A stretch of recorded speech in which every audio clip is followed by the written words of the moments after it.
नमस्कार। न्यूज़ 18 के digital platform पर आप ललित प्रजापति को सुन रहे हैं। आज थोड़ा पड़ोस की चर्चा करेंगे। ऐसा लगता है मानो पाकिस्तान एक अदद खुशखबरी के लिए तरस रहा हो। आज जिस तरह की खबरें आ रही हैं उसके बाद फिर मीम्स बनने लगेंगे कि गजब बेइज्जती है। खैर, पहले खबर फिर पोस्टमार्टम। पाकिस्तान में कोई कितना भी बड़ा दिग्गज आ जाए, कितना ही बड़ा करिश्माई नेता आ जाए, कितना ही जन समर्थन जुटाने वाला आ जाए, खिलाड़ी से लेकर नेताओं तक को आप देख ही चुके हैं, कोई आ जाए, चलती वहां सेना की ही है। वही सेना जिसकी अभी अभी बलोच आर्मी ने गजब बेइज्जती की है। अब खबर यह है कि सेना के अंदर खाने भी सब कुछ ठीक ठाक नहीं चल रहा है। पाक सेना को देश की सबसे मजबूत संस्था वहां पर माना जाता है। नेता नगरी से लेकर तमाम बड़े जो कारोबार हैं उन तक में सेना का दखल है। लेकिन अब सेना पर भी पाकिस्तान में सवाल खड़े होने लगे हैं। क्यों खड़े हो रहे हैं, क्या वजह रही और सिलसिलेवार ये किस तरह से घटनाक्रम बदला, वो हम आपको बताते हैं। पाक सेना को दरअसल आंतरिक विद्रोह जैसी स्थिति का सामना करना पड़ रहा है। बगावत भी आप इसे कह सकते हैं। सेना प्रमुख है असीम मुनीर।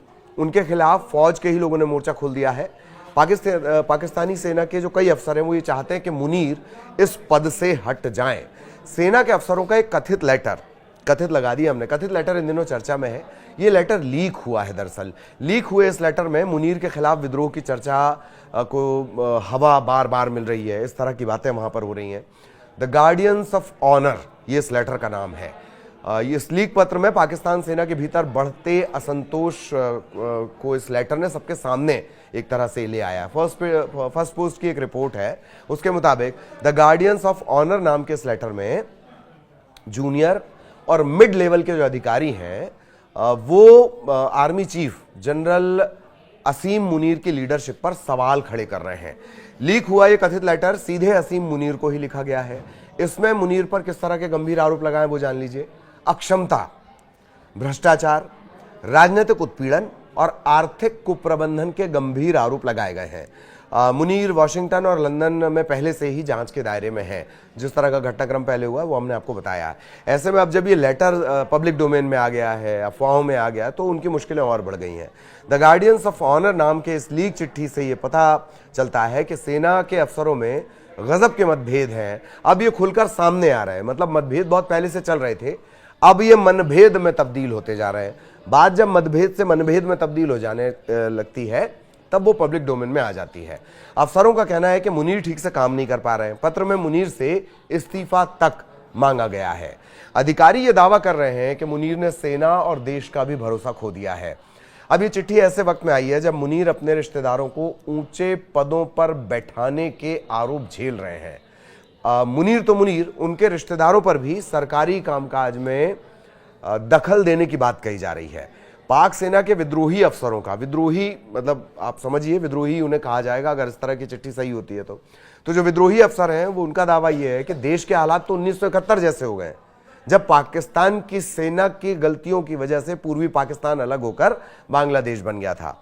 उन्होंने चेतावनी दी है कि अगर जनरल मुनीर ने इस्तीफा नहीं दिया तो रावलपिंडी में सेना मुख्यालय की तरफ वो मार्च करेंगे। पत्र में यह भी कहा गया कि सेना की साख को, इज्जत को बहाल करने के लिए जनरलों की एक परिषद को सत्ता संभालनी चाहिए।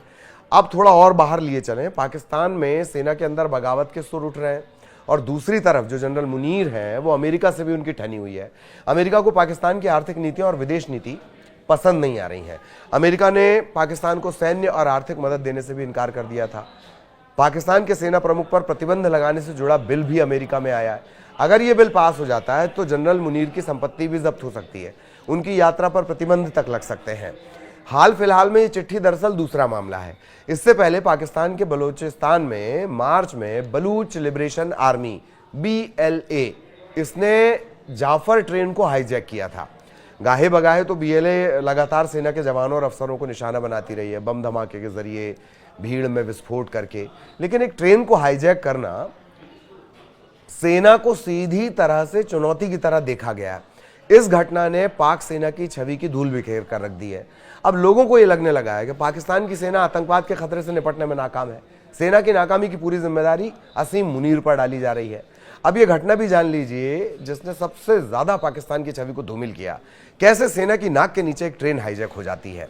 11 मार्च का घटनाक्रम है। जाफर एक्सप्रेस ट्रेन पाकिस्तान के क्वेटा शहर से सुबह 9 बजे पेशावर के लिए रवाना होती है। जैसे ही ये बोलान के मस्काफ इलाके में 8 नंबर की टनल को क्रॉस करने के लिए अपनी रफ्तार को धीमा करती है, धीमी रफ्तार में आगे बढ़ती है, तभी ट्रैक पर जोरदार धमाका होता है। बीएलए ने ट्रेन पर गोलीबारी की और उसके बाद पूरी की पूरी जाफर एक्सप्रेस को हाईजैक कर लिया गया। छोटी मोटी बात नहीं है। 9 कोच वाली ये ट्रेन है। 500 से ज्यादा यात्री और कर्मचारी इसमें सवार बताए जा रहे थे। सेना की बेइज्जती तब और ज्यादा हुई जब बीएलए और पाक सेना के अलग अलग दावे सामने आने लगे।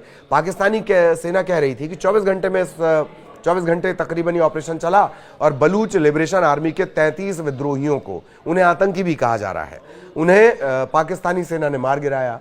सभी 212 बंधकों को रिहा करवा लिया गया। इसमें महिलाएं, बूढ़े, बच्चे शामिल थे।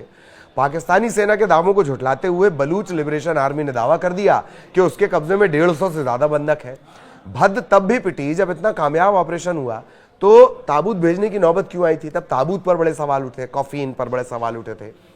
इधर एक न्यूज चैनल सूत्रों के हवाले से यह तक दावा कर रहा है कि बीएलए ने अभी भी कई पाकिस्तानी सैन्य कर्मियों को बंधक बना रखा है। जवाब में पाकिस्तानी सेना ने बड़े पैमाने पर जमीनी और हवाई अभियान शुरू किया है। इलाके में सभी की पहुंच बंद हो गई है। अब वापस पाकिस्तानी सेना पे आते हैं। माना यह गया कि आतंकियों से निपटने में न सिर्फ मुनीर नाकाम रहे, बल्कि जैसा जवाब दिया जाना चाहिए था, एग्रेशन से दिया जाना चाहिए था, वैसा नहीं दिया गया। इसके ठीक बाद अब एक कथित चिट्ठी सामने आ गई जिसमें सेना के अंदर के घमासान का जिक्र है। अब मुनीर अपने ही घर में समर्थन जुटा पाए, ऐसा मुश्किल ही जान पड़ता है। यही वजह है कि क्या सेना, पाकिस्तानी जो सेना है, वो बगावत के रास्ते पर चल पड़ी है और इसकी नाकामी और ये जो असंतोष है, बगावत है, विद्रोह है, नाराजगी है, इसका पूरा का पूरा ठीकरा मुनीर के सिर पर फोड़ने की तैयारी है। ये इस वक्त का सबसे बड़ा सवाल बना हुआ है। आगे भी इसका अपडेट हम आप तक पहुंचाएंगे। फिलहाल नमस्कार।